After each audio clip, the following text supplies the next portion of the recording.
¿Qué tal? Muy buenas noches a todos. Vamos a continuar con nuestros ejercicios espirituales. Como lo hicimos ayer, vamos a pedir la intercesión de nuestra Madre Santísima, como dice San Bernardo, aunque no recemos todo el rosario, al menos un Ave María seguramente que va a abrir nuestro corazón para la enseñanza de hoy. En el nombre del Padre, del Hijo y del Espíritu Santo. Dios te salve María, llena eres de gracia, el Señor es contigo. Bendita eres entre todas las mujeres y bendito es el fruto de tu vientre Jesús. Santa María, Madre de Dios, ruega por nosotros los pecadores, ahora y en la hora de nuestra muerte. Amén. Gloria al Padre, al Hijo y al Espíritu Santo.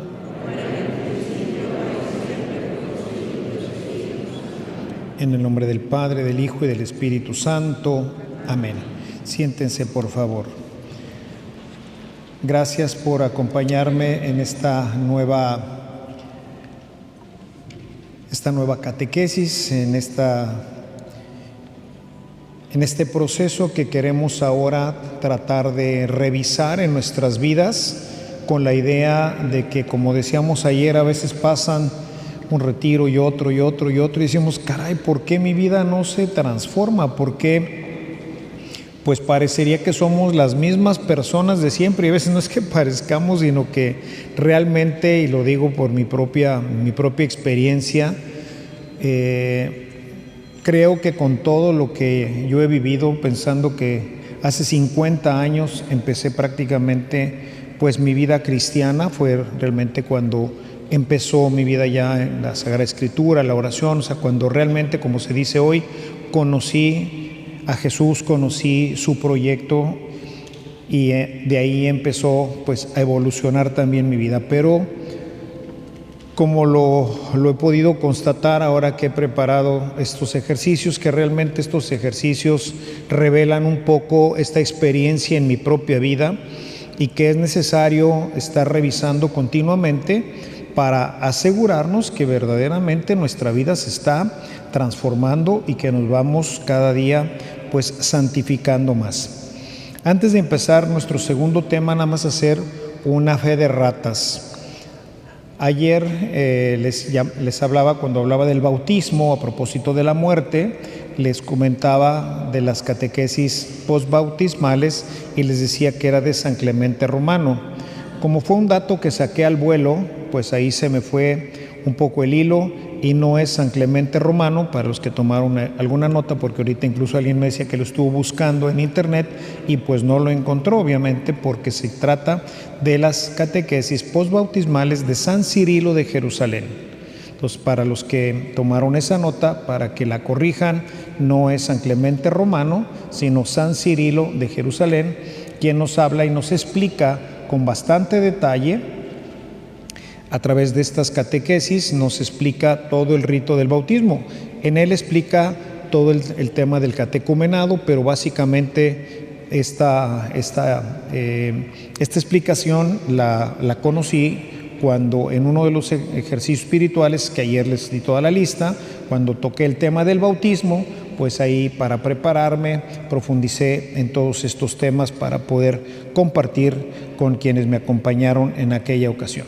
Y bien, así iniciamos nuestro segundo tema, que se llama la muerte y la transformación. Ven cómo el tema de la muerte siempre está presente, pero es una muerte que nos transforma. Decíamos ayer, si el grano de trigo no muere, pues no da fruto. Entonces hay una transformación y esa transformación requiere de la muerte. Entonces vamos a hablar del nacimiento de la nueva criatura. ¿Cómo es que nace esta nueva criatura de la que hablábamos ya el día de ayer?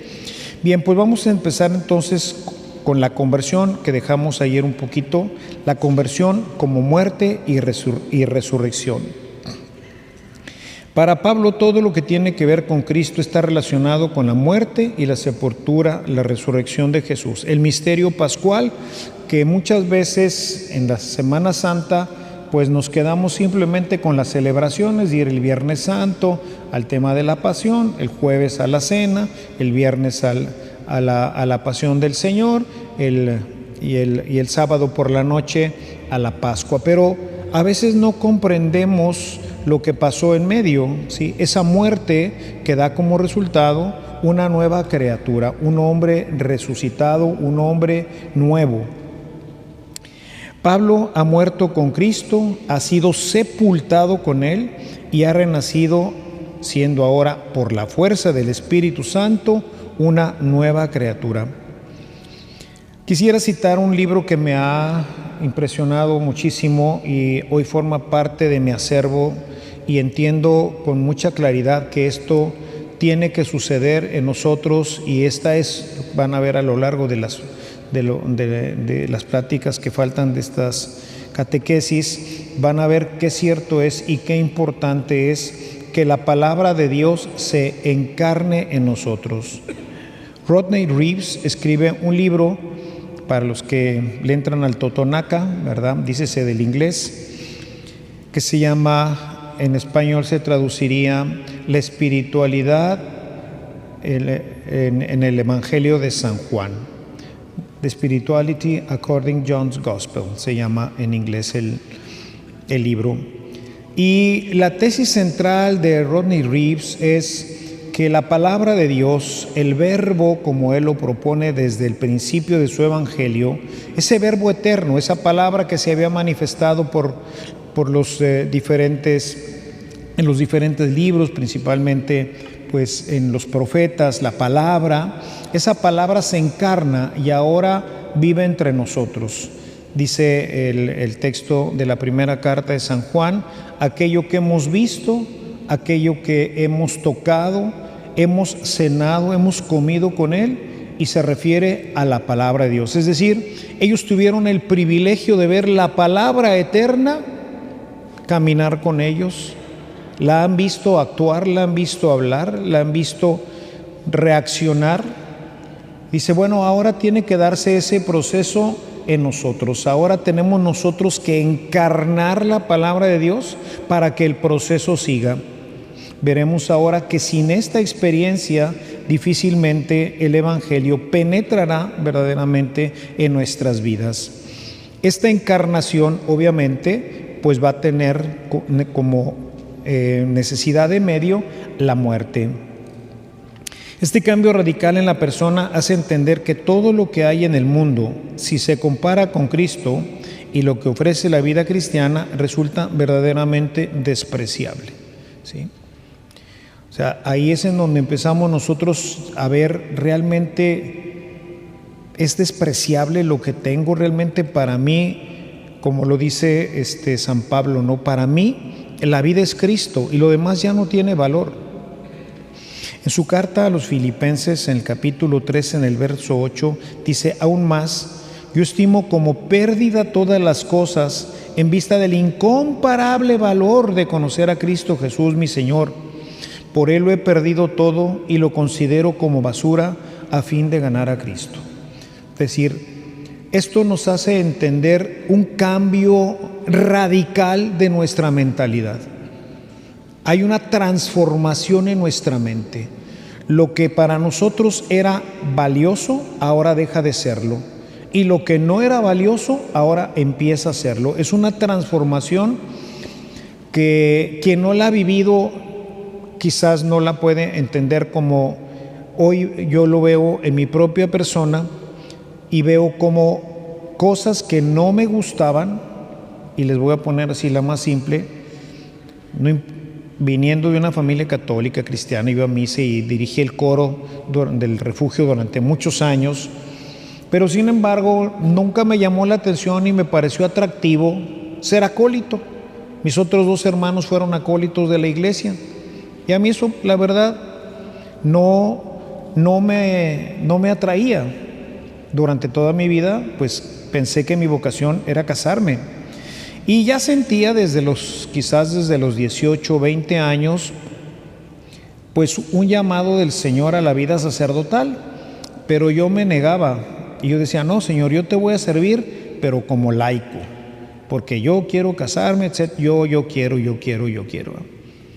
Cómo con el paso del tiempo las cosas fueron cambiando y madurando de tal forma que finalmente Él me pone en una situación en donde, bueno, dado que no se me está dando el tema de casarme, pues voy a hacer una prueba de 1 año. Dije, voy a entrar 1 año al seminario. Total, pues no pierdo nada, porque como quiera yo estaba metido en las misiones, así que pues todo lo que aprenda va a ser bueno. Así que entré. Y hoy, a 35 años de ser sacerdote, pues se da uno cuenta de que Dios tenía otras cosas, ¿no? Y que hoy lo que vivo verdaderamente es una experiencia maravillosa, que soy inmensamente feliz. No sé cómo hubiera sido si me hubiera casado. Eso nunca lo sabré, porque son de los y si hubiera. No sabemos. Pero lo que sí sé es que Dios tenía esta vida para mí, y que ha sido una vida que ha sido una continuación desde cuando era joven, sumamente bella y excitante, mayormente desde que conocí a Jesús en aquella hermosa época en donde era el director del coro del refugio. Esto quiere decir que cuando Dios transforma nuestra mente, esta es la muerte, porque ahora Dios empieza a tomar una relación distinta en nosotros. Las cosas en sí mismas pierden valor, no obstante que son buenas. Esto lleva a la persona a vivir la verdadera libertad de los hijos de Dios. Ya no estamos encadenados a nada, ni nada nos hace sufrir. Se perdió el carro, bueno, pues se perdió el carro, se perdió esto, pues se perdió esto, pues se perdió lo otro. Pues también, o sea, nada nos encadena, porque somos completamente libres. De tal manera que, pues pase lo que pase, la paz en el corazón se mantiene inalterable, ¿sí? Yo les comento, y a veces es difícil de entender, quizás más adelante cambie, pero la muerte de mis papás para mí fue un gozo, fue sí una pérdida, ¿verdad? Pero es una pérdida hecha en la libertad, en la alegría, en el conocimiento y en la certeza de que mis papás, así como se murieron, con todo y zapatos, al cielo, ¿no? 2 personas maravillosas que nos enseñaron a vivir nuestra fe. Ahí pues, bueno, el Señor para mí tenía algo diferente, y luego pues yo tuve la oportunidad también de ayudar a mis papás a crecer un poco más en la fe, y pues a todos mis hermanos a que también conocieran a Jesucristo en su vida. Se tiene todo, pero en realidad se vive como si no tuviera uno nada. Quisiera, ojalá y pudieran en esta Cuaresma, bajo esta óptica, que leyeran de la primera carta a los Corintios, que leyeran el capítulo 7, en donde habla precisamente de esta libertad. Todo el capítulo 7 es hablar de vivir pues como si no se tuviera nada, pero al mismo tiempo se tiene todo. Es algo que, por eso le digo, es un cambio de mentalidad. No lo podemos explicar bien y no lo podemos comprender hasta que no lo vivimos, ¿no? En la conversión, el hombre viejo, con todas sus ataduras, muere e inicia una nueva experiencia en la libertad y en el amor de Dios. Esto es lo más maravilloso. Y de ahí nace la nueva criatura. Dice 2 Corintios, el capítulo 5, en el verso 17, dice lo siguiente: por lo tanto, si alguno está en Cristo, es una nueva creación, es una nueva creación, es una nueva criatura. ¿Qué es esto de ser una nueva criatura? Y quisiera hoy ejemplificárselo y retraer un poquito los que ya vivieron este retiro, creo que fue en el 2010, a propósito de esta nueva criatura. ¿Qué es esa nueva criatura? Diría Jesús, cuando hablaba del reino, decía: Chihuahua, ¿cómo les puedo explicar algo que está más allá de mis posibilidades? Y entonces él usaba las parábolas, y para mí esto es un método infalible. Siempre busco algo con lo cual pueda comparar lo que estoy tratando de decir, porque lo que estoy tratando de decir generalmente es espiritual y me parece que es complicado de entender. Y entonces desde ese tiempo comparé la nueva criatura con una rana, ¿sí? Podríamos decir que la cristificación en esta parábola sería la ranificación. Imaginen ustedes que después de este retiro o de estos ejercicios espirituales, ustedes llegan a su oficina, a su casa, con sus amigos, sus parientes, y la gente les dice: oye, traes un color verdoso así medio raro, ¿estás enfermo? ¿Qué te pasa? No, pues no me pasa nada. Sí, es que estás así medio verde, es más, en la cara traes algunas pintitas. Y vas al espejo y dices: ay, caray, sí es cierto. No, pues no sé, ¿no? Y va pasando el tiempo y de repente empiezas a notar que en las manos te empiezan a salir palmares y la gente dice: ¿ya viste, Ernesto? Está raro el vato. Trae palmares, ¿quién sabe qué le hicieron? ¿Qué está pasando con él? Y empieza a hacer notoria su presencia. ¿Por qué? Porque donde entra todo el mundo dice: ay, jole. Pero ya cuando las cosas se ponen más complicadas, es cuando de repente llegas a la conversación y tú empiezas a decir y la gente no te entiende. No te entiende. Y ellos te hablan y tú no los entiendes. Porque tú croas y ellos hablan. Un nuevo lenguaje, una nueva personalidad, una nueva criatura. ¿Sí? Esa sería la comparación. Es decir, es tan notoria, es tan evidente que la gente lo nota y tú lo empiezas a notar porque ya no entiendes a los demás, porque ya no entiendes a los demás, porque ahora solamente te entiendes con las ranas. ¿Sí? La idea de estos ejercicios es ver qué tan rana soy. Es una parábola, ¿verdad? No crean que se van a poner verdes después de este retiro. Es simplemente para identificar que verdaderamente mi vida se está transformando y que es notorio para todos. Todo mundo dice: ¿qué le pasó al padre Ernesto? ¿Qué le pasó a María o a Juan o a Pedro? ¿Algo le pasó?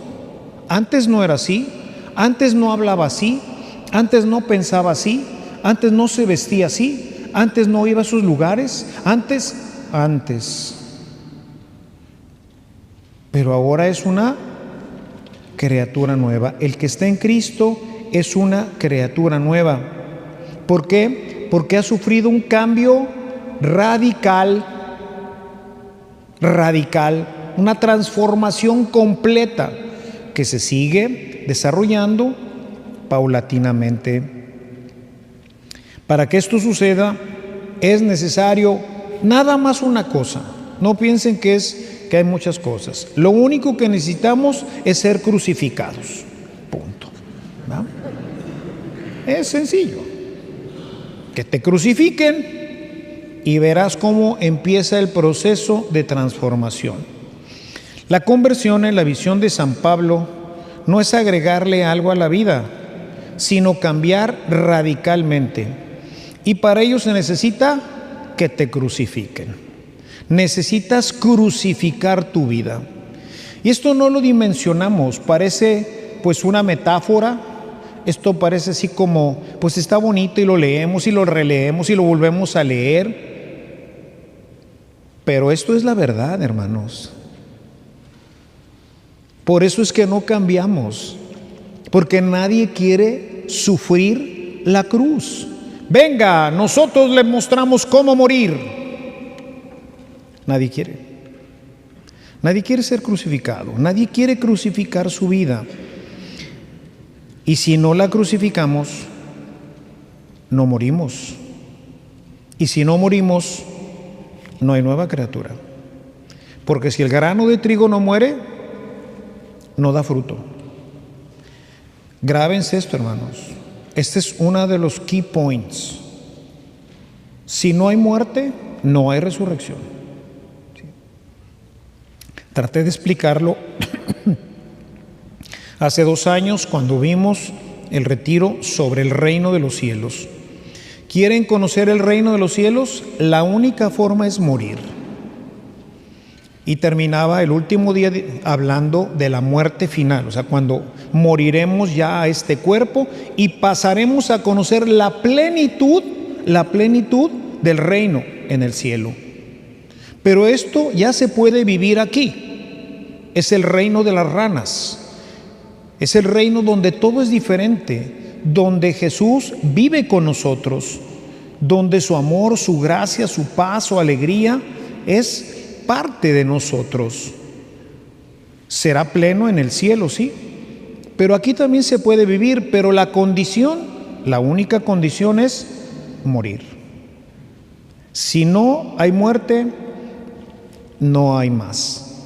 Es así que la cruz se presenta como el camino, es decir, un camino donde vamos perdiendo la vida, hasta que finalmente, como dirá San Pablo, he llegado a la meta, he dado la buena batalla, he mantenido la fe, ahora solamente me espera recibir la corona que el justo juez me dará a mí y a todos los que como yo hayan vivido esta experiencia. Si no, pues no se puede. O sea, para poder ir al cielo se necesita morir. Y por eso cielo, resurrección, muerte, todo está unido, es un solo paquete. O sea, muero y resucito, muero, resucito, muero, resucito.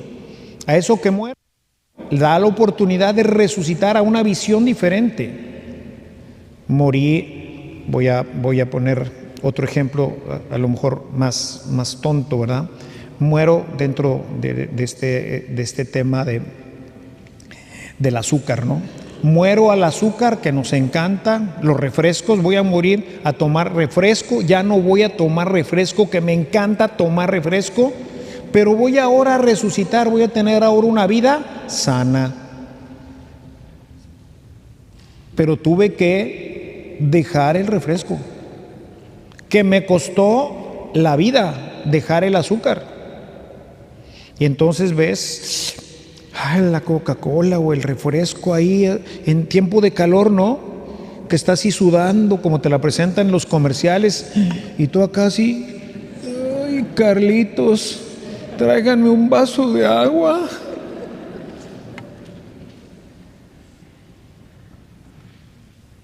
¿Cuánta gente empieza pero no termina? Es como las dietas, ¿no? Mañana, la próxima semana santa.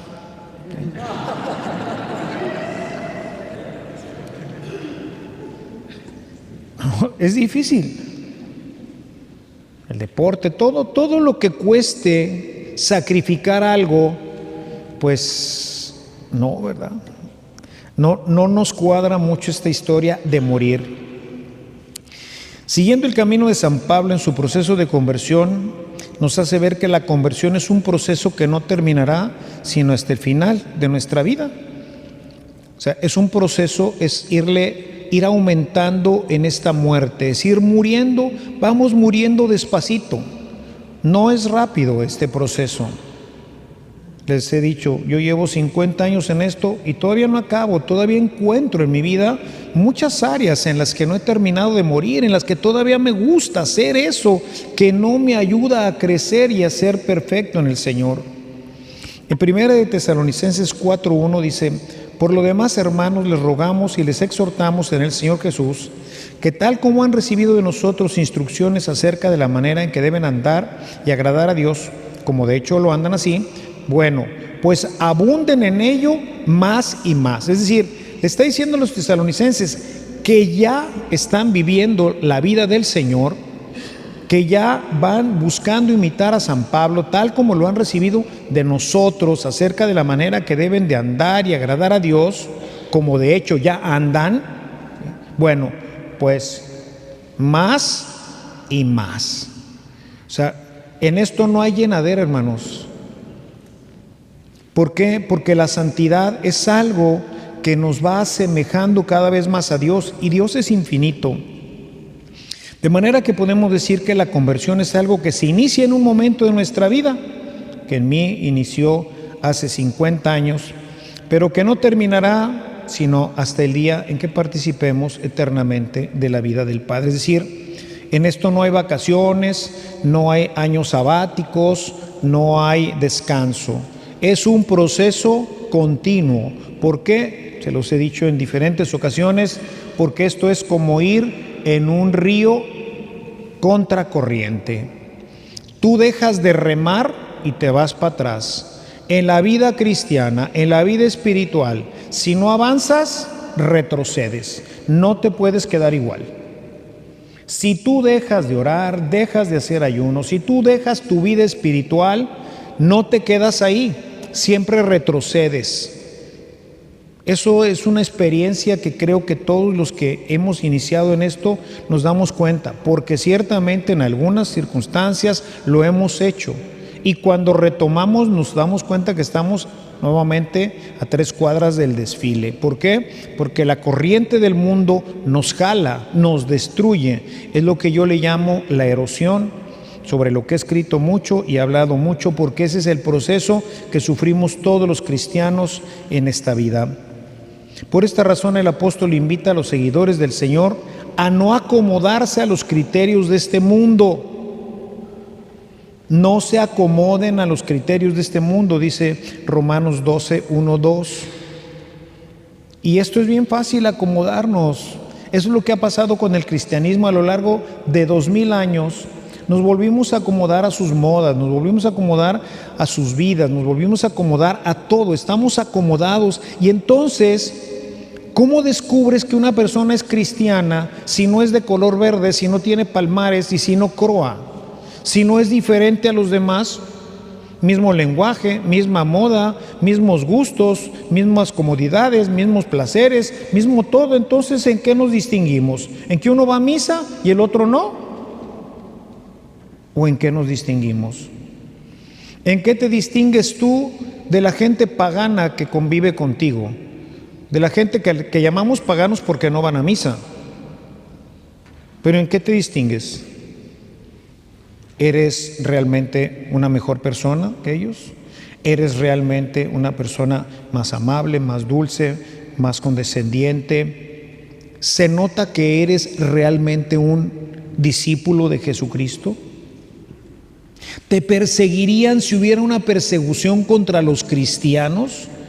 Y dirían, este es cristiano.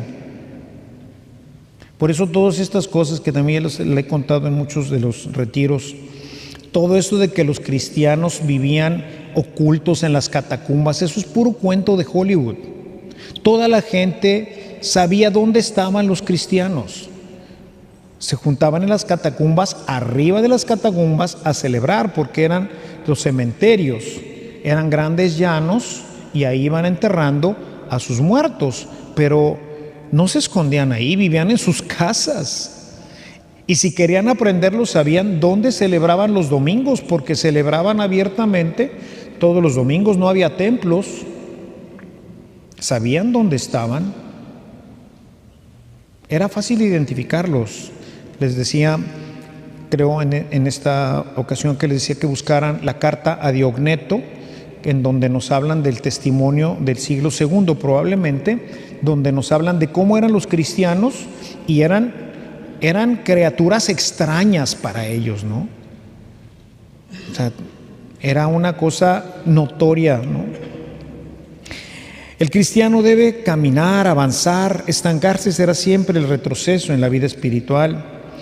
Este será siempre el peligro de la vida cristiana, acomodarse y dejar de aspirar a la santidad. Hoy les decía a las maestras, ¿cuántas de ustedes quieren ser santas? ¿Esa es la meta de tu vida, ser santo? ¿O cuál es la meta en la vida espiritual? A veces no nos la trazamos, y como en todo lo que no nos trazamos una meta, pues nunca llegaremos, ¿no? Si yo no me trazo una meta en mi carrera profesional, pues nunca voy a llegar. Lo mismo pasa en la vida espiritual. Cuando dejamos de aspirar a la santidad, se da el proceso de involución. Vamos caminando hacia atrás. Y entonces, ¿qué pasa? Nos quedamos siendo medio hombres nuevos, una nueva criatura, y medio hombres viejos, lo que éramos. Imagínense que es una rana, tiene el color de la rana, pero nunca creó, no conoce el lenguaje de las ranas, nunca le salió. No entiende a las ranas. ¿Por qué? Porque hablan otro lenguaje. Y nos hace fastidioso ir a la reunión. Sí, esos mochos ahí. Y luego se ponen a hablar de Jesucristo y del Señor y que esto y que lo otro. No, y el Señor hizo. Y gloria a Dios, hermano. Uy, chihuahua. Por eso a veces nos caen mal los protestantes. Porque nada más hablan de esto. Quieren llevarte a conocer a Dios. Y están como chinches en la oreja, ¿va?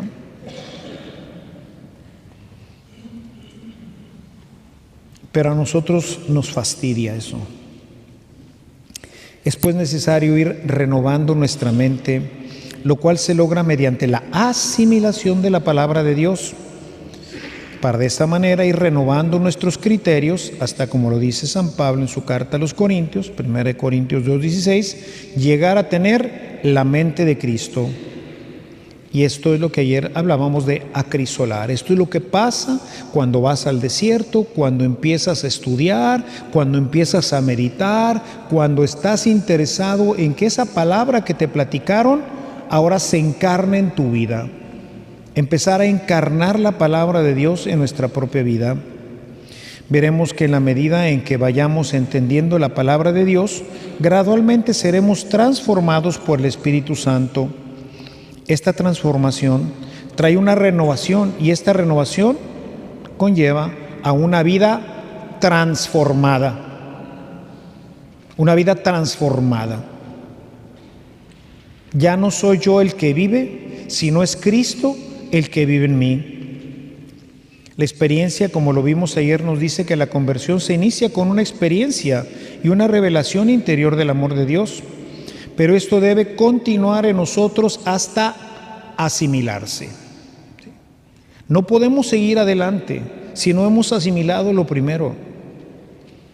Que eso es lo que no entendió la gente, por ejemplo, de Renovación, una cosa, otra, y siempre, pero no avanzamos, nos quedamos ahí atascados, no fuimos avanzando hasta llegar a la contemplación, nos quedamos en la oración aleluyática y no pasamos a la contemplación. Nos atoramos ahí. La experiencia de Dios debe ser cada día más fuerte, más profunda, más plena y sobre todo más visible. Una rana entre nosotros no se puede ocultar. Jesús decía, una lámpara no se puede ocultar. ¿Por qué? Porque es evidente la luz, se nota. También una rana entre nosotros se notaría, pero hoy es difícil encontrarla, es difícil darnos cuenta quién es y quién no es, porque somos medio ranas y medio humanos, pero todos somos iguales, medio rana y medio humano. El que es totalmente humano, pues sí, ese como que de repente por su vocabulario, por cómo se viste, por lugares a donde va, dices, no, este sigue siendo un mundano. Pero la gente que viene a la misa, que viene pues a confesarse, que comulga, pues dices, pues todos somos iguales. Sí. Somos medio ranas, medio humanos. No se da la transformación completa porque no es visible. De aquí, de nuevo, es de donde entra la revisión periódica de los frutos. Los frutos del Espíritu, mis hermanos, son el punto donde nosotros podemos ir midiendo cómo se está dando esta transformación en mi vida. ¿Qué tan rana soy y qué tanto no lo soy? Dice en Gálatas 5:22, el fruto del Espíritu es amor. Es decir, una persona va avanzando en su capacidad de amar.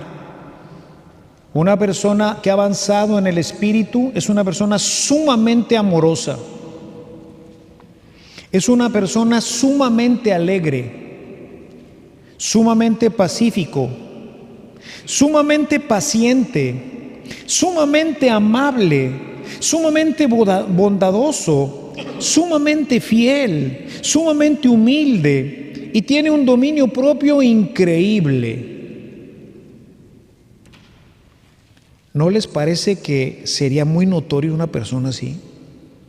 Esos son los santos: amorosos, alegres, pacíficos, pacientes, amables, bondadosos, fieles, humildes.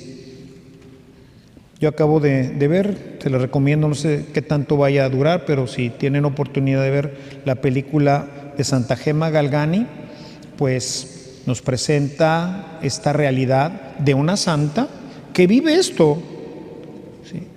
Vive esto, o sea, no puedes no darte cuenta que es así.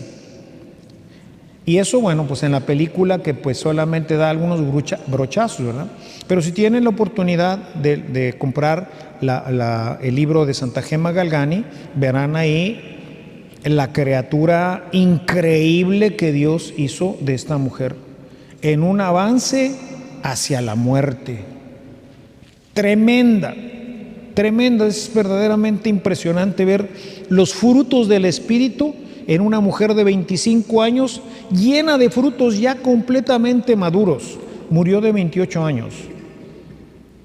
Una gran santa. Ojalá y tengan oportunidad de verla. Se estaba pasando en los Cinemex.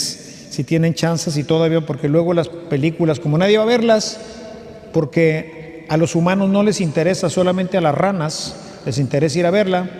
Y como hay poquitas ranas, pues entonces rápidamente pues la quitan, ¿no? Porque pues no hay nadie que pague, entonces pues a qué la quitan, goodbye. Ahí nos damos cuenta que hay pocas ranas. Nadie la promueve, nadie habla de ella. Pues oye, a mí me da mucha tristeza porque hay gente que invierte muchísimo dinero en producir estos materiales y la mayoría, si no es que todos, pierden dinero, porque son inversiones, aunque esta es un poquito así como de bajo presupuesto, no está así no es un film como hay otros, pero lo quitan rápidamente, porque pues nadie va. Y nos muestra con o sea, realmente sale uno inspirado a decir, híjole, ¿y por qué yo no? ¿Por qué yo no puedo hacer lo que hace esa mujer? Bueno, pues porque desde pequeñita ella escogió el camino de la cruz, el camino de la muerte, el camino de ser diferente. Tenemos que crucificarnos, hermanos, crucificar nuestras pasiones y crucificar nuestros deseos. Dice la última parte, el 24, dice: los que son de Cristo Jesús han crucificado la carne con sus pasiones y sus deseos. Tenemos que empezar por poquito. Tengo deseo de tomarme un refresco, no me lo voy a tomar, me crucifico con esto. Hoy pasaron el postre que más me gusta, pues no me lo voy a comer. Y se te está haciendo agua a la boca, pero no te lo vas a comer, vas a crucificar tus pasiones, tus gustos. Padre, ¿hay que hacer eso? Pregúntenle a San Pablo. Por eso a mí me gusta siempre llenar mis conferencias, mis pláticas de citas, porque no es lo que dice el Padre Ernesto. A veces sí les doy mi opinión, pero simplemente trato de explicar lo que dice la Sagrada Escritura. O sea, no esta onda de crucificarse. Si a mí me lo hubieran pedido que lo escribiera y no lo hubiera puesto, ¿no? Porque a nadie le gusta esto, a nadie. A Jesús tampoco le gustó este asunto. Padre, si puedes, ¿verdad? O sea, no quiero ir, o sea, esto está horrible lo que sigue. Si puedes, déjame saltarme este pedazo de la película, pero que no se haga como yo digo, sino como tú quieres. Es decir, con esto nos deja ver que ir a la cruz no es fácil. El mismo Hijo de Dios buscaba sacarle la vuelta, también nosotros. No más que Él dijo, va. ¿Y nosotros qué vamos a decir? Ayer decíamos, ¿no?, sobre este tema, ¿no?, cómo es necesario que nosotros empecemos a cambiar nuestra mente. En la medida en que vamos avanzando, la iluminación que viene por la palabra irá guiando continuamente al cristiano para que se pueda realmente considerar un hombre nuevo. Y esto es un proceso lento, pero continuo de morir a sí mismo y al mundo. Es el proceso de la crucifixión. ¿Sí? No es algo de, no. Son las cositas pequeñas de todos los días que vamos crucificando, nuestros gustos, nuestras pasiones, y vamos deshaciéndonos de aquello que sí nos gusta. ¿Es pecado? No. ¿Es pecado ver las series? No. Pero ¿qué tanto me edifican? Ahí vamos viendo una serie que son, no sé, 50 capítulos, no sé cuántos. Estamos pegados a eso y nos podemos pasar la noche. Conozco gente que se pasa toda la noche viéndolas hasta que no termina esta parte de la serie. Pero dile si alguna vez ha ido al Santísimo y ha estado toda la noche delante del Santísimo, y te va a decir que no. Hay que empezar sacrificando lo que no es pecado, para que en eso podamos nosotros avanzar en nuestra vida de gracia. Y esto pues no sucede por arte de magia, sino por la adopción de una vida espiritual seria. Una vida espiritual seria. Esto es lo que va a llevar a la persona a ser transformada. Iniciamos nuestro tema ayer preguntándonos por qué el cristiano no avanza. ¿Por qué, si es habitado por el Espíritu Santo, no se desarrolla? ¿Por qué no se ve en él una verdadera transformación? Creo que con lo que hemos dicho hasta ahora podemos darnos cuenta de que existen ciertos factores que si no se dan, no ocurrirá nada. Y bueno, aquí el orden sí afecta, Tienen que ocurrir una serie de factores y tienen que irse dando de una manera sucesiva y conforme lo ha propuesto nuestro Señor. En la medida en que se va desarrollando este proceso en nuestra vida, iremos notando que efectivamente se van dando estos cambios, que estamos entrando a este camino de transformación. Y por eso quiero hoy mencionarlos, aunque sea brevemente, tienen que ver con la vida espiritual. Ayer ya hablábamos del primero. ¿Cuál es el primer elemento que tiene que ocurrir? A ver si se acuerdan. ¿Qué es lo primero que tiene que ocurrir? El encuentro con la palabra, ¿sí? Ese tiene que ser el inicio de nuestra vida espiritual. El encuentro con la palabra. Si no hay este encuentro, no hay nada. Es decir, en general, la conversión no nace de la práctica sacramental. La gente piensa que por mucho ir a los sacramentos, su vida se va a convertir, a menos de que sea un milagro, a menos de que haya una elección así muy especial de Dios, en donde esto sea lo que en un momento dado vaya dando la transformación. Pero lo que da la transformación es el encuentro con la palabra, como dice San Pablo. Si revisamos la Sagrada Escritura, podremos ver que la conversión inicia con un encuentro con Jesús, que posteriormente se convierte a la persona en su discípulo. Es decir, la primera etapa de la formación del cristiano fue con la palabra hecha carne. Ahí empezó todo, el encuentro con la palabra hecha carne. Ahora, ¿cómo se hace?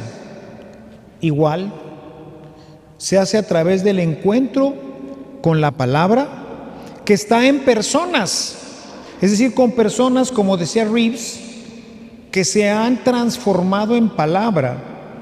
Yo les decía, qué hermoso ha de ser que el hijo, uno de tus hijos, diga: lo que hemos visto, lo que hemos oído, lo que hemos tocado con nuestras propias manos, la palabra de Dios era mi papá. Caminó con nosotros la palabra, él era la palabra, su vida era la palabra, lo que hemos visto, lo que hemos oído, lo que hemos tocado.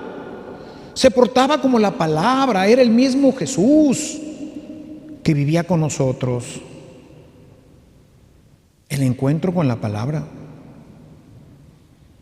Es decir, no se trata solo de leer la Biblia, sino de verla actuar, ver que la Biblia es algo viviente, vive en nosotros, es la palabra hecha carne ahora en el Padre Ernesto, en Lupita, en Juan, en cada uno de nosotros. Tiene que ser eso. Y entonces cuando alguien se encuentra conmigo, ¿con quién se está encontrando? Con la palabra. Esto nos hace ver que si nosotros, aún estando bautizados, no tenemos ese encuentro con la palabra viva, será muy difícil que podamos ser y llamarnos verdaderamente cristianos, pues el cristiano es un seguidor de la palabra, es un seguidor de Jesucristo. ¿Y a quién seguimos? La palabra tiene que ser viva. Por eso dice Pablo: sean imitadores míos. 1 Corintios 11:1. Sean imitadores míos, como yo lo soy de Cristo. Yo les digo, todo mundo tendría que tener delante de sí a quién sigo. ¿Quién fue tu maestro? ¿Quién te enseñó a ser cristiano? ¿A quién seguiste que seguía a Cristo? Yo hace 50 años empecé a seguir a Cristo a través de Mario Garza. Él me llevó a Jesucristo. Él es, todavía vive, la palabra, es una palabra viviente, Mario Garza. No me canso de decirlo. Y no es por adularlo, sino porque eso es. Tuve la maravillosa suerte, Dios puso en mi camino a un hombre que había asimilado, que se había convertido en palabra viva. Yo tuve la oportunidad de conocerlo, de convivir con él, de aprender con él. Él me enseñó a orar, él me enseñó a ayunar, él me enseñó a leer la Sagrada Escritura, pero no solamente con lo que yo leía, sino con lo que yo veía en él, en su familia, en su relación en ese tiempo con su novia, después con su esposa, con sus hijos. He visto cómo Dios lo ha purificado y lo ha llevado cada vez a ser un hombre cada vez así, con esos frutos que ahorita les decía, así, de un hombre violento, de un hombre que llevaba una vida completamente destroncada, un hombre nuevo. Yo soy discípulo, y a mucha honra lo digo, yo soy discípulo de Mario Garza. ¿Tú de quién eres discípulo? ¿Quién te hizo a ti cristiano? ¿Dónde has encontrado la palabra viva y te has encontrado con ella para que te des cuenta que la palabra no es un libro, es una persona? Y se llama, para mí, Mario Garza. ¿Para ti? ¿Quién es esa persona con la que te has encontrado? El Papa San Pablo VI dice en su encíclica Evangelii Nuntiandi que el hombre contemporáneo escucha más a gusto a los testigos que a los maestros, o si escucha a los maestros es porque son testigos. Podemos decir que al no testificar nada, el hombre de hoy no encuentra una esperanza cierta, hablábamos ayer, de a quién seguir o por qué seguirlo. ¿Por qué te voy a seguir? Si eres igual que yo, tienes los mismos problemas, las mismas broncas, o peores que yo con tu esposa, con tus hijos, con tus padres, tu vida no difiere de la mía, ¿por qué te voy a seguir? ¿A dónde me llevas? No hay ninguna esperanza siguiéndote. Yo siguiéndote no voy a llegar a ninguna parte mejor de donde estoy. Déjame buscar a otra persona, a Buda o a no sé quién, a ver si eres en este encuentro una esperanza cierta para mi vida. Deseamos que los seguidores de Jesús al principio de su predicación tenían puesta la fe en Él, pues creían verdaderamente que era el Mesías esperado. Y así es como fueron avanzando con Él. Jesús, en sus palabras, Él encarnaba la esperanza, pues su predicación venía de una convicción profunda. Por eso los que lo escuchaban decían, Mateo 7:28, cuando Jesús terminó estas palabras, las multitudes se admiraban de su enseñanza, porque les enseñaba como uno que tiene autoridad y no como los escribas. Era alguien que vivía lo que predicaba. Era alguien que realmente es esperanza de algo. Por eso de repente digo, Chihuahua, ¿cuál es la esperanza de nuestro mundo si no tenemos ranas ya en él? Si se acabaron ya las ranitas, se fueron extinguiendo, el mundo las fue pisando, aplastando y se acabaron. Hoy necesitamos exponernos a predicadores que, como Jesús, sean capaces de encender el corazón ante una esperanza cierta. La vida de Mario Garza era una vida de esperanza. Había que ser como él. Una esperanza que no defrauda a quien le escucha, a quien lo sigue. Una esperanza que ya en el predicador está en acto. No necesito ver a Dios porque veo que esta esperanza es cierta. O sea, que la fe verdaderamente me lleva a esta persona en donde dices, pues esto que dice en la Biblia está ahí. Lo estoy viendo, lo estoy oyendo, lo estoy palpando. No es un libro que está por ahí en una casa, en un cajón, no. Camina por las calles, come conmigo, cena conmigo. Esto es lo que mueve a la persona a escuchar y su esperanza empieza a crecer y esto lo transforma. Segundo momento, encuentro con la palabra. Y luego, ¿qué pasó con Pablo? Después vino el Espíritu Santo, la efusión del Espíritu Santo. Otro de los elementos fundamentales en la vida cristiana de la primera comunidad era la efusión pentecostal, en la cual por medio de signos visibles, en este caso puede ser la imposición de las manos o la unción con aceite bendito, se pida al Señor el cumplimiento de la promesa pentecostal, en la cual el Espíritu llena de dones, de carismas a las personas y activa en ellas el proceso de transformación. Activa el proceso de transformación. Sin esto, ahí está, pero no se activa. Y si no se activa, pues no va a pasar nada, ya que el que hace la obra no eres tú, es el Espíritu Santo dentro de nosotros, pero necesitamos activarlo. Esto es fundamental, como lo vemos en el pasaje de Hechos, en donde podemos leer que los hermanos de Éfeso, no obstante de haber sido bautizados y preparados por Juan el Bautista, no habían recibido el Espíritu Santo. Lo encontramos en Hechos 19:1-7. Habían recibido solamente el bautismo de Juan. Cuando se dieron cuenta de esto, dice en el verso 4, Pablo les dijo, Juan bautizó con el bautismo de arrepentimiento, diciendo al pueblo que creyera en aquel que vendría después de él, es decir, Jesús. Al oír esto fueron bautizados en el nombre del Señor Jesús. Verso 6. Cuando Pablo les impuso las manos, vino sobre ellos el Espíritu Santo, ¿sí? Y hablaban en lenguas y profetizaban. Para entender la importancia de este signo, detengamos un momento en este pasaje. Los hermanos de Éfeso, unos 12, habían oído la predicación de Juan, se habían expuesto a la predicación de Juan, que era un bautismo penitencial, pero no tenían la fuerza para que esas prácticas orientadas a cambiar su vida fueran parte de ellos. Era necesario que viniera el Espíritu Santo para que esas prácticas penitenciales se convirtieran en vida nueva. A la hora que son bautizados, finalmente San Pablo les impone las manos y esta pequeña comunidad se transforma, empieza su proceso de transformación. Y quiero llamar su atención sobre el signo de la imposición de las manos de San Pablo, que muchas veces dice, eso lo hace nada más el obispo en la confirmación. ¿Dónde dice eso?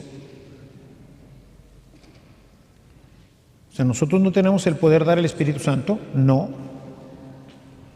Eso lo recibimos primeramente por el bautismo de manos generalmente de un sacerdote o de un diácono o en algún momento particular hasta de un laico, ¿sí? No es algo que nosotros podamos manipular.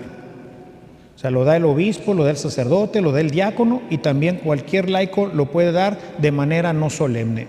Y en ese momento viene el Espíritu Santo, ¿sí? En ese momento viene el Espíritu Santo, pero no se activa. Ahí está el Espíritu Santo, ¿okay? Se activa a través de otro signo. Hoy ese signo también lo recibimos sin palabra de Dios. Nos lo dan hoy en día, cuando tenemos 9 años. ¿Y ya te expusiste a la palabra? ¿Y ya decidiste tú ser cristiano? De manera que de la misma forma que él lo recibió, San Pablo, ahora él lo transmite y usa como un signo de esa transmisión espiritual la imposición de las manos. Nos hemos saltado este paso, hermanos, activar al Espíritu Santo.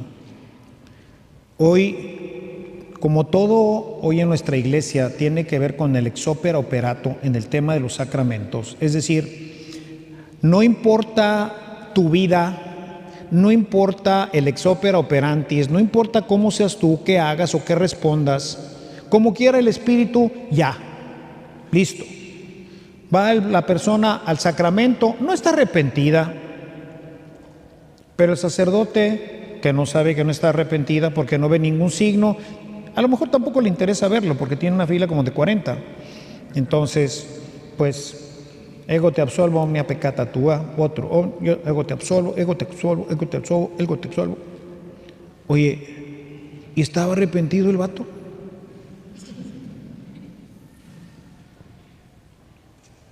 ¿Y se le perdonaron los pecados por el ego te absolvo, omnia peccata tua?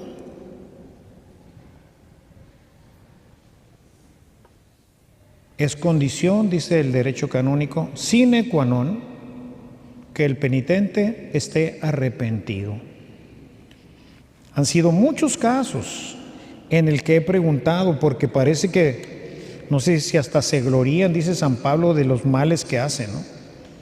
Pero en varias ocasiones yo le he negado la absolución, porque le digo, ¿y estás arrepentido? Sobre todo, me recuerdo una chica que se fue a confesar de haber tenido relaciones con su novio, y le digo, ¿estás arrepentida y vas a buscar la forma de no volver a hacerla? Dijo, no.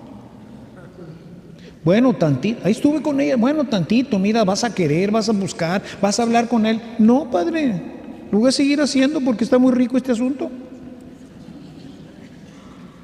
Bueno, pues no te puedo dar la absolución. ¿No me va a dar la absolución? No. Para tan enojada estos curas que quién sabe qué. Somos los malos del cuento. No es ex opere operato así tan simple como esto. Hay que cumplir con todo lo que el sacramento comporta. Ya te dieron el sacramento también de la confirmación. Ya Dios te confirmó como un testigo. ¿Así? Pues, very good.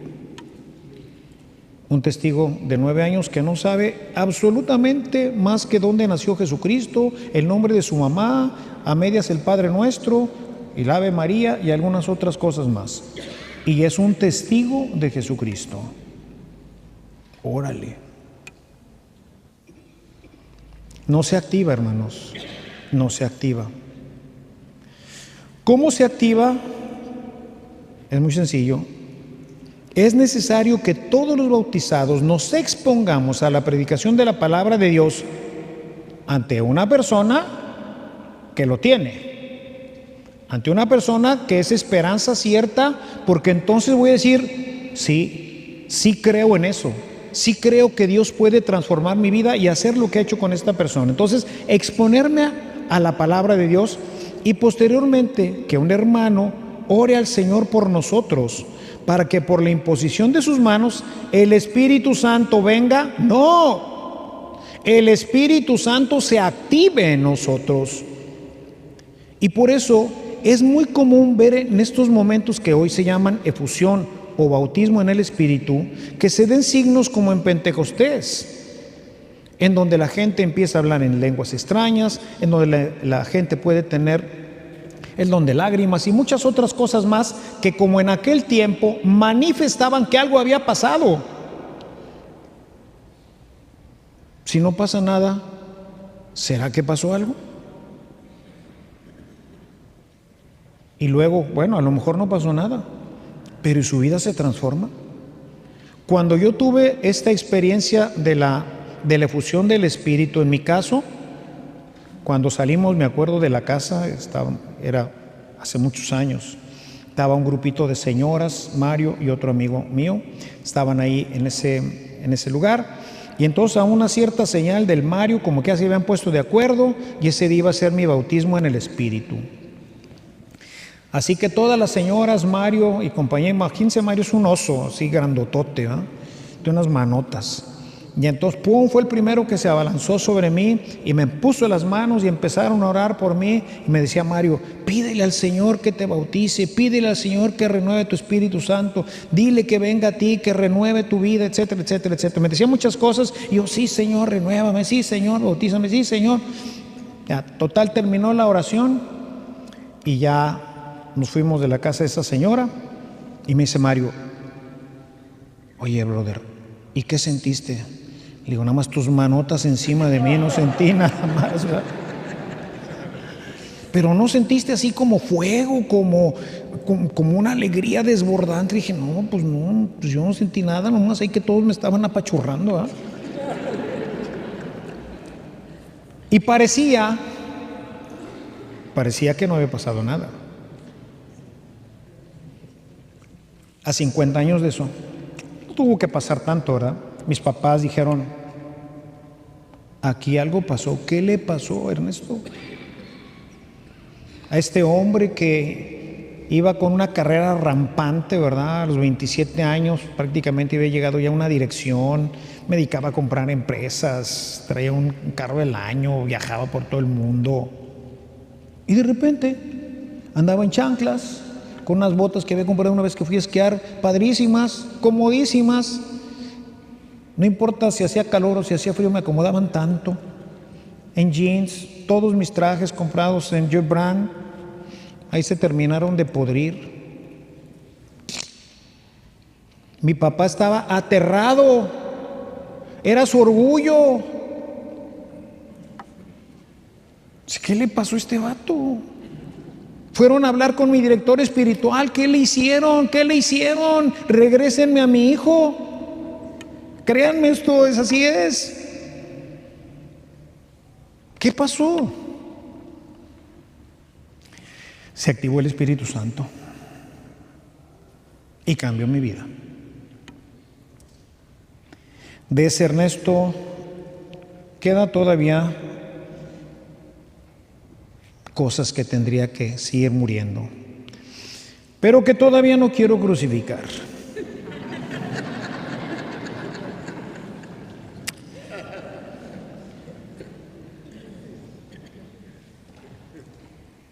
Es que a veces no sé si es el Señor el que me lo da o me lo da el demonio, porque son tantas bendiciones y tantas gracias que ha llenado mi vida que digo, Señor, luego ¿cómo quieres que te siga? Me das y me das y me das, no. Pero bueno, eso se los platicaré en otro momento. Esta oración, este signo falta en la mayoría de nuestras misiones, en las cuales solo vamos a darles conocimientos catequéticos, pero no les hablamos del camino de conversión, que tiene que ver con la cruz, que tiene que ver con la muerte, y menos oramos por ellos para que venga el Espíritu. Pues ya lo tienen, si no, ¿para qué? Como decíamos, pues no hacemos nada. O sea, pues ya venimos, les echamos más rollo, les platicamos.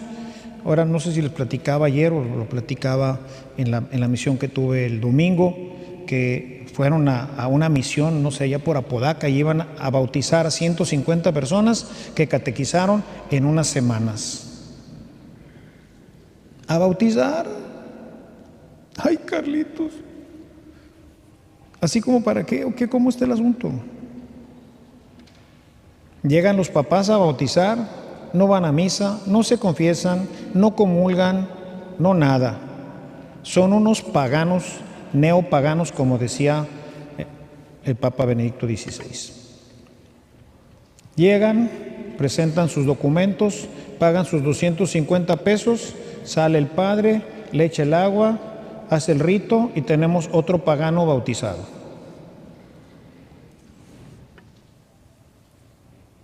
Y seguimos haciéndolo.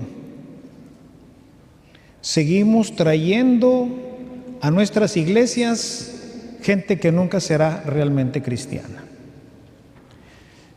La gente me dice: padre, usted debía haber sido obispo. Dios no le da alas a los alacranes, ¿verdad? Entonces,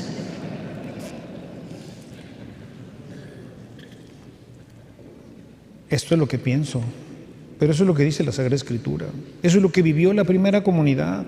Así es como se formaron las comunidades verdaderamente cristianas, a través de cristianos, a través de hombres que veían a cristianos predicar, que los oían, que los veían, lo que hemos visto, lo que hemos oído, lo que hemos tocado, hemos convivido con ellos, hemos cenado con ellos. La palabra de Dios estuvo en mi casa.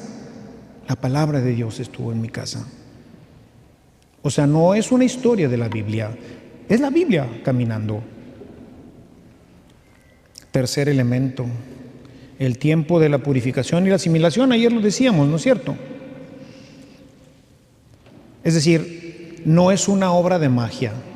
Pablo no se convirtió cuando salió del bautismo que le dio a Ananías. No, lo veíamos el día de ayer, ¿recuerdan? Se fue a Arabia.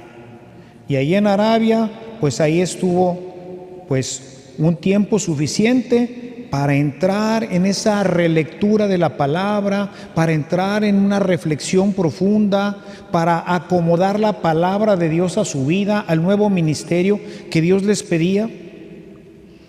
Ahí, en ese lugar, es donde se aprende a crucificar. Mario me enseñó a crucificar mi vida. Si bien hoy tengo muchas cosas, trato continuamente de decir como San Francisco: de poco me sirven. O sea, sí las tengo, pero igual si las tengo que si no las tengo, ¿no? O sea, no, vamos, no estoy atado a nada de esto. Si lo tengo, pues qué bueno. Ahorita pues aquí en esta comunidad pues tengo mucho más que en otras comunidades donde he vivido. Pero para mí es lo mismo ir a comer a la casa de alguno de ustedes, un buen filete con un whisky y una copita de vino, tinto por favor. Me da igual que irme a comer, comento esto porque eso me pasó, estaba yendo a bendecir unas casas de una comunidad muy pobre y ahí la señora, por agradarme, pues preparó un delicioso, para ella, ¿verdad?, un delicioso pollo en chile. Creo que estuve enfermo 2 días. No como nada de chile, la katsu me pica. Y la señora: otro poquito más, padre. Pues cómo la desprecias, ¿verdad? Pero poquito, metió la cuchara y otro, sácatela. Y me dio la piernita. Dios mío, qué cosa, ¿no? Y en ese día, lo he platicado mucho porque fue contrastante. Ese día, unos amigos de Cumbres me invitaron a cenar. Ese día comí en un tejabán con piso de tierra, una mesita de esas de tipo Coca-Cola o carta blanca, ¿verdad?, en una reja de esas que se usan para las frutas de madera, ¿sí?, y mi pollo con chile, ¿verdad?, acompañado por supuesto de una mirinda, ¿verdad? En ese tiempo tomaba refresco. En la noche, lo que ahorita les decía, una casa hermosa ahí en Cumbres, un filete, capita de vino y el cuento y la matraca. Y me acuerdo muy bien que ese día cuando regresé a la casa dije, Dios mío, yo te alabo y te bendigo porque fue la misma experiencia. Fueron hermosísimas ambas. En ellas disfruté el amor de la familia que me invitó, de lo que ellos me ofrecieron, de su presencia y de la conversación que en ambas estaba platicando con ranas. Entonces fue realmente una experiencia maravillosa donde dices, pues, ¿por qué nos vamos a atar a todo esto? Para esto necesitamos aprender a renunciar. Y por eso la importancia del ayuno que hoy en nuestra iglesia no existe. Yo hoy les preguntaba a las maestras del colegio, a ver chicas, ¿cuántas de ustedes hicieron un verdadero ayuno el miércoles de ceniza? Porque resulta que hoy en la iglesia solamente tenemos 2 días de ayuno. ¡2 días de ayuno! ¡2! El miércoles de ceniza y el viernes santo. That's it. ¿Cómo vamos a ser cristianos? Con 2 días de ayuno al año. El cristiano tiene que ayunar todas las semanas, por el amor de Dios. Tiene que aprender a quitarse las cosas de la vida para poder seguir avanzando en su proceso de muerte. Tengo que crucificar el refresco, tengo que crucificar el pan, tengo que crucificar la tele, tengo que crucificar la tablet, tengo que crucificar, Dios mío, tengo que crucificar un montonal de cosas para ser libre. Pero no quiero crucificarlas. ¿Por qué? Porque no hago ayuno. Y yo les digo, si no puedes quitarte un chocolate de la boca, ¿a poco cuando te llegue el mensajito de WhatsApp, que ya sabes lo que tiene, que es un videíto que no debes de ver, vas a tener la fuerza para aplastarle ahí y mandarlo a la basura? ¿O le vas a dar clic para que se abra? Ya sabes lo que hay ahí.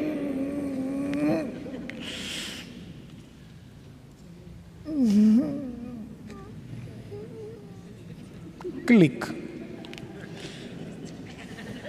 Marchaste. Si no pudiste con un chocolatín, con eso, no, hombre, ni de chiste. Hay que purificarnos y tomar fuerzas. Es necesario tomar el camino de la muerte, que no lo tomamos. En Lucas 9:56 dice lo siguiente: sucedió que cuando se cumplían los días de su ascensión, Jesús con determinación afirmó su rostro para ir a Jerusalén. ¿Qué quiere decir? Tomó la firme decisión de ir a morir. Esta cita para mí es determinante. Jesús con determinación. Nada ni nadie va a impedir que yo vaya a Jerusalén a morir. Nadie ni nada va a impedir que yo sea santo. Tenga que hacer lo que tenga que hacer, cueste lo que me cueste, voy a ser santo. He tomado la firme determinación de ser una rana. Oye, pero sí está difícil, hay que dejar y hay que poner y hay que hacer, pero lo va a hacer el Espíritu conmigo. Pero ya tomé yo la determinación. Cuando la gente se confiesa conmigo y veo que repite ciertas cosas a pesar de la penitencia, le digo, a ver. ¿Quieres o no quieres dejar ese pecado? Porque si no quieres, pues te puedo dar todas las penitencias que quieras y todo, pero no vas a avanzar, porque tú no quieres. Porque no has tomado la firme determinación de decir no. Y no hay nada que hacer. Mientras tú no lo decidas, ¿cómo le hacemos? Jesús tomó la firme determinación de ir a la cruz. Y eso implica para nosotros hacerle caso al Señor. En Mateo 5:30, que lo repite luego en el 18:8, dice: leo el de 18:8 porque está más completo. Si tu mano o tu pie te hace pecar, córtalo y tíralo. Lejos de ti, dice. Es mejor que entres en la vida manco o cojo que teniendo tus 2 manos y 2 pies ser echado en el fuego eterno. Y si tu ojo te hace pecar, arráncalo y tíralo. Es mejor que entres en la vida con un solo ojo que teniendo 2 ojos ser echado en el infierno. En un caso de un muchacho, él tenía problemas con la pornografía. Estuvimos trabajando, yo creo que como unos 5 o 6 meses, ¿verdad? Una penitencia, otra penitencia, un ejercicio, otro ejercicio, etcétera, etcétera. Le dije, a ver, compadre, tu fuente de abastecimiento se llama Internet, ¿verdad? Entonces, lo único que nos queda ya por hacer es cortar el Internet. Muerto el perro, se acabó la rabia. ¿El Internet, padre? Sí. Pero es que también uso para otras cosas. Sí, ya sé, pero vas a ir ahí al, ¿cómo se llama? Al Internet de la esquina, ahí donde rentan el Internet, y ahí vas a hacer tus tareas o lo que necesites. En tu casa no vas a tener Internet. Pero padre,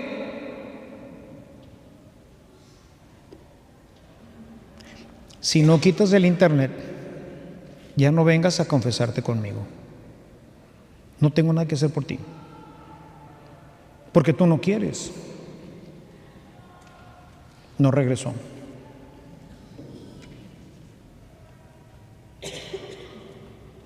Arráncalo y tíralo lejos. ¿Cuántas cosas, hermanos, tendríamos que, con todo el dolor de nuestro corazón, tirarlo fuera? Es el camino de la muerte. Aunque sea muy doloroso como lo fue para el Señor, así también para nosotros. Dice Pablo en Romanos 6, verso 12, por tanto, no reina el pecado en su cuerpo mortal, para que ustedes no obedezcan a sus lujurias, ni presenten sus miembros de sus cuerpos al pecado como instrumentos de iniquidad, sino preséntense ustedes mismos a Dios como vivos de entre los muertos y sus miembros a Dios como instrumentos de justicia. Si no crucificamos nuestro cuerpo, nuestros sentidos, nuestras pasiones, será prácticamente imposible llegar a vivir y testificar como un auténtico cristiano. Y dispensen que hoy me alargue un poquito, era un tema un poquito largo, pero es el proceso que tenemos que seguir y cada uno vea dónde se encuentra, qué le ha faltado, qué necesitaría. Finalmente, una vez que has cruzado todo esto, ahora no te acomodes al mundo, persevera. San Pablo en su carta a los Romanos dice, no se acomoden al mundo, lo veíamos al principio. Y esto es lo que más vemos, pues es lo que hace un cristiano cómodo. Soy medio cristiano y medio pagano. Estoy acomodado a las 2 realidades. Las 2 me vienen bien. Y esa tibieza el Señor la ve gravemente. Ayer les decía de este texto de Apocalipsis 3:15, dice, yo conozco tus obras, que ni eres frío ni caliente.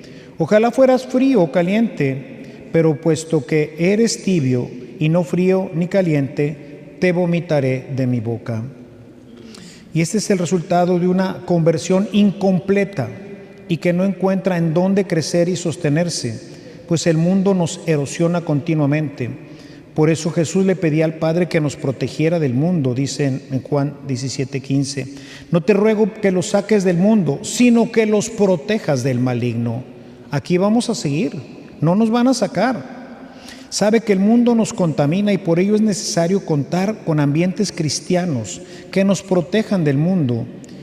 Y bueno, de esto es de lo que vamos a hablar los próximos días. Mañana, con el favor de Dios, veremos la lucha del cristiano, de la nueva criatura en el mundo. ¿Qué le pasa a esta ranita en el mundo?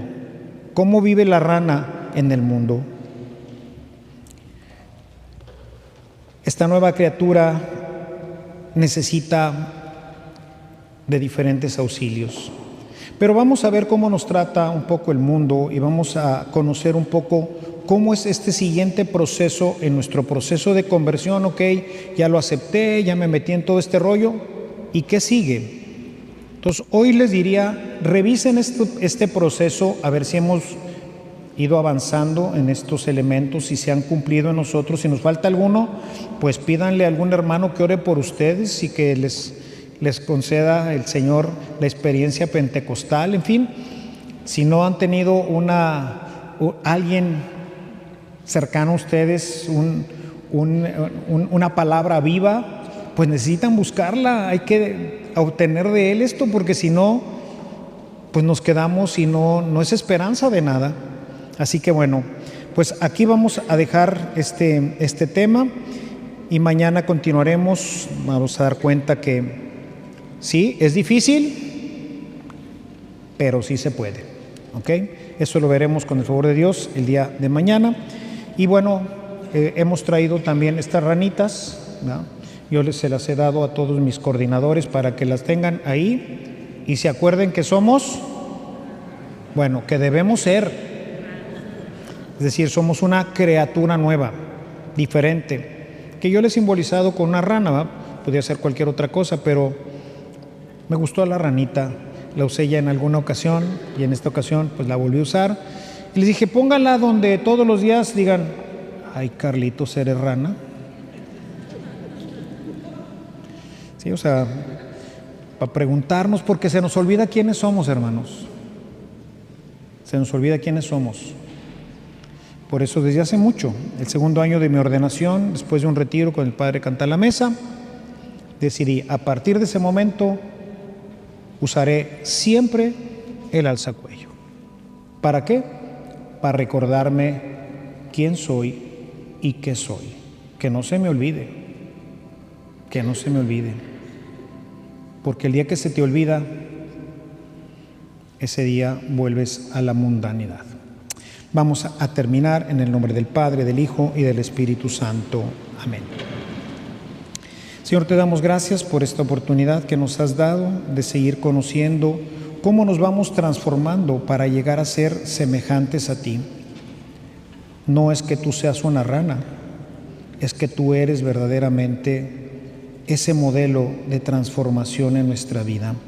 Haz que nos podamos transformar y ser semejantes a ti, que lleguemos a tener tu mismo pensamiento, tus mismos sentimientos, tus mismos deseos, que podamos aspirar a la perfección y que podamos vivir siempre en comunión contigo. Manda tu Espíritu Santo y activa en nosotros ese don maravilloso que recibimos el día de nuestro bautismo, para que llenos de dones y carismas, pero sobre todo para que el Espíritu produzca en nosotros esos frutos abundantes de los que nos habla San Pablo, de tal manera que seamos reconocidos por nuestra manera de vivir, de pensar y de ser en este mundo. Todo esto lo pedimos por la intercesión de nuestra Madre Santísima, que nos ayude a vivir siempre en comunión con el Padre, el Hijo y el Espíritu Santo, y podamos así ser testigos de su amor en medio de la comunidad. Lo pedimos por Jesucristo, que vive y reina y que es Dios por los siglos de los siglos. Amén. Que el Señor esté con todos ustedes y que la bendición de Dios Todopoderoso, Padre, Hijo y Espíritu Santo descienda en ustedes y les acompañe siempre.